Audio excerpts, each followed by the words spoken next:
नमस्कार दोस्तों, मेरे चैनल में आपका स्वागत है। आज हम जिस शेयर का एनालिसिस करने वाले हैं वो है उज्जीवन स्मॉल फाइनेंस बैंक।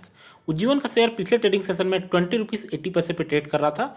लगभग 15 पैसे ये अप चल रहा था। इसका डे का हाई था 21 रुपीज़ 15 पैसे और लो था 20 रुपीज़ 70 पैसे। 52 वीक का इसका हाई था 44 रुपीज़ 60 पैसे और लो था 17 रुपीज़ 80 पैसे। पिछले ट्रेडिंग सेशन में लगभग 28,95,622 वॉल्यूम के शेयरों पे खरीदी बिक्री हुई। तो काफ़ी ज़्यादा खरीदी बिक्री हुई है दोस्तों, और इन्वेस्टरों का रुझान इस शेयर की ओर है। फंडामेंटल्स पे नजर डालें तो मार्केट कैप इसका 3,569 करोड़ का है। स्मॉल कैप की कंपनी है। पी रेशियो 492.97 है, बहुत ही खराब है। इंडस्ट्रियल पी रेशियो 12.18 का है। आरओआई रेट 0.28% है, ये भी अच्छा नहीं है। EPS earning per share minus में है, -1.61, तो ये बिल्कुल भी अच्छा नहीं है। डिविडेंड यील्ड जो है नहीं बताया जा रहा है, क्योंकि कंपनी ने कई सालों से डिविडेंड नहीं दिया है। बुक वैल्यू भी लो है 18.62। फाइनेंशियल पर नजर डालते हैं दोस्तों, तो फाइनेंशियल लगभग जो अगर रेवेन्यू फ्रंट की बात करें तो प्रति क्वार्टर में इसमें कोई ज़्यादा चेंज देखने को नहीं मिला है। जून 2020 में रेवेन्यू था 775 करोड़ का, सितंबर 20 में 818 करोड़, दिसंबर 20 में 789 करोड़, मार्च 2021 में 735 करोड़ और जून 2021 में 716 करोड़ का कंपनी का रेवेन्यू था। प्रॉफिट चार्ट को देखें तो पाएंगे हमें कि काफ़ी ज़्यादा हमको इसमें उतार चढ़ाव देखने को मिलता है। जून 2020 में कंपनी का प्रॉफिट था 54 करोड़ का, सितंबर 20 में ये बढ़ के 96 करोड़ तक पहुंचा, दिसंबर 20 में ये गिर के 279 करोड़ तक का हो गया था। मार्च 2021 में अगेन इसमें बढ़ोतरी देखने को मिली और नेट प्रॉफिट था 136 करोड़ और जून 2021 में अगेन ये गिर के -233 करोड़ तक पहुंच गया। मतलब 233 करोड़ का कंपनी को जून 2021 में नुकसान हुआ।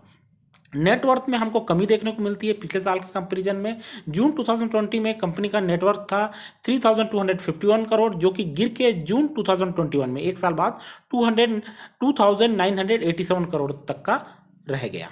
अब बात करते हैं कंपनी क्या करती है, तो नाम से पता चलता है ये फाइनेंशियल बैंक है और ये फाइनेंस प्रदान करती है। Company operates through 3 segment: treasury, retail banking and corporate और होलसेल सेगमेंट। तो ट्रेजरी जो सेगमेंट है इसमें ये लोग क्या करते हैं, ये इन्वेस्ट करते हैं इनके अलग अलग इन्वेस्टमेंट पोर्टफोलियो में, मार्केट में इन्वेस्ट करके ये इंटरेस्ट के जरिए अर्निंग लेते हैं।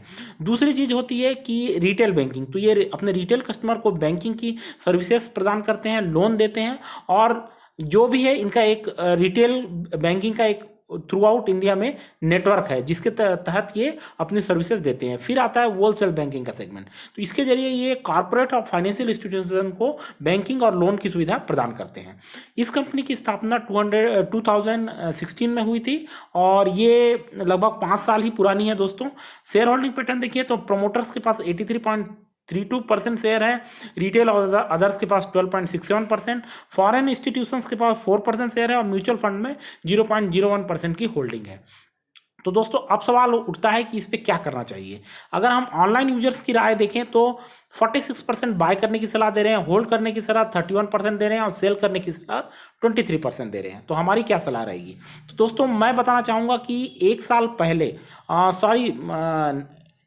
पहले नहीं, जनवरी 2021 में ये कंपनी लगभग 44 रुपीज़ पे ट्रेड कर रही थी, जनवरी के महीने में इसी साल पे, और अब ये जो है आधे से भी नीचे जा चुकी है, 20 रुपीज़ पे ट्रेड कर रही है। 23 रुपीज़ के करीब इसको काफ़ी अच्छा सपोर्ट था, इसने सपोर्ट लेवल तोड़ा और ये 17 रुपीज़ तक चली गई। इसका लो था 17 रुपीज़ 80 पैसे, लगभग 17 रुपीज़ 80 पैसे तक ये नीचे जा चुकी थी अपना लो तोड़ के, और अब ये बाउंस बैक होकर 20 रुपीज़ पे जो है ट्रेड कर रहा है। तो अभी इसमें क्या हो सकता है, तो दोस्तों ये अपने सपोर्ट लेवल से अभी भी नीचे चल रहा है, थोड़ा ऊपर नीचे हो सकता है अभी, क्योंकि बहुत ज़्यादा इस शेयर में जो है ना तो बढ़त दिखने को मिल रही है ना घटत। 30 पैसे 40 पैसे ये बढ़ता है घटता है, ऐसे ही चल रहा है। तो आप अगर बाय करना चाहते हैं तो इस लेवल पे बाय कर सकते हैं, थोड़ा वेट करेंगे थोड़ा नीचे गिर जाएगा, 18 रुपीज़ 19 रुपीज़ पे भी बाय कर सकते हैं। देखिए दोस्तों, अगर कोई कंपनी नीचे गिरती है तो वो लगातार लो बनाएगी, गिरते रहेगी, ऐसा नहीं होता, कंपनी ऊपर भी उठेगी। अब सवाल उठता है कि ये जो है कंपनी के शेयर में इतनी भयंकर गिरावट क्यों आई, 25 रुपये 20 रुपये ये कैसे गिर गया? तो इसका कारण हमको पता चलता है अगर जब हम देखें इसका प्रॉफिट का चार्ट। रेवेन्यू में ज़्यादा घटत बढ़त नहीं है दोस्तों, लेकिन प्रॉफिट जो है भयंकर रूप से गिरा है। जून के महीने में -233 करोड़ का, दिसंबर के महीने में -279 करोड़ का कंपनी को लॉस हुआ। और लॉस का कारण क्या है? कोरोना के चलते बैंकिंग सेक्टर बहुत प्रभावित हुआ।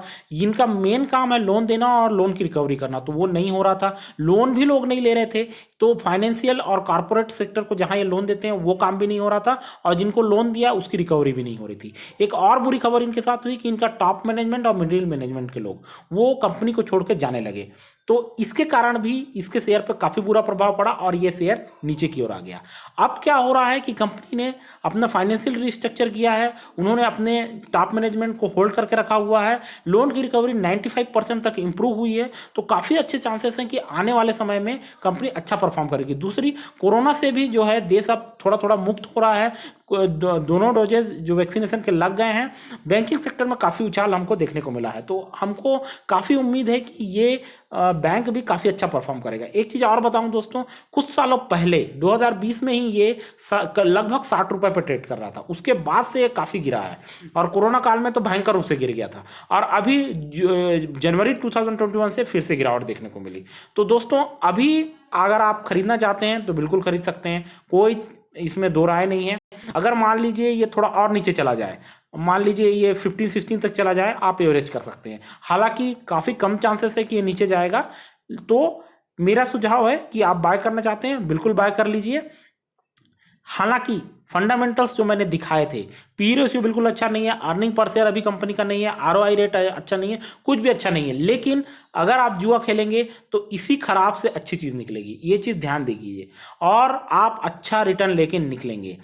40 रुपए का टारगेट लेकर लंबे समय के लिए 6 से 8 महीने के लिए आप इस शेयर पे निवेश कर सकते हैं, और अगर लंबे समय के लिए निवेश नहीं करना चाहते तो आप 5 रुपए का टारगेट रख सकते हैं, 25 रुपए का टारगेट, और निवेश कर सकते हैं। 3 से 4 महीने का डेडलाइन रहेगा, 3 महीने का डेडलाइन मैं कहूँगा, 25 तक पहुंचने के चांसेस है, बशर्ते कि कोरोना जो है फिर से ना आ जाए। अगर कोरोना आता है तो ये शेयर और नीचे जाएगा, बहुत गिरेगा, और मैं नहीं कह सकता कि कहाँ तक गिरेगा, क्योंकि इनका जो पूरा बिजनेस है वो लेन देन पे और फाइनेंस पे ही डिपेंड करता है।